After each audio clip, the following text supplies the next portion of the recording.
আসসালামু আলাইকুম।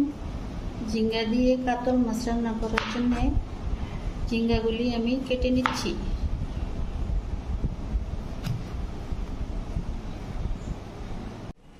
মরিচ, হলুদ, ধনিয়া, জিরা সব একসাথে মিক্সড করে নিচ্ছি। লবণ দিয়ে দিচ্ছি।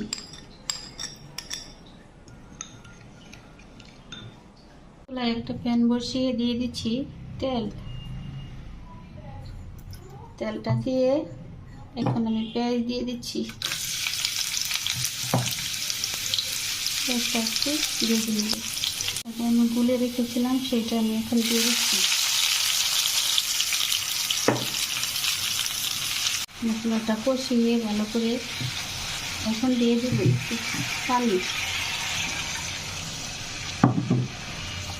দিচ্ছি মাছ। এখন কষিয়ে নেব মাছটা ঢাকনাতে দেখে।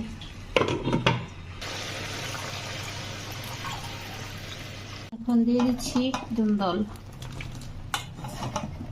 ধুন্দলটা দিয়ে ঢেকে দিচ্ছি। এটা হয়ে গিয়েছে, এখন নামিয়ে নিচ্ছি।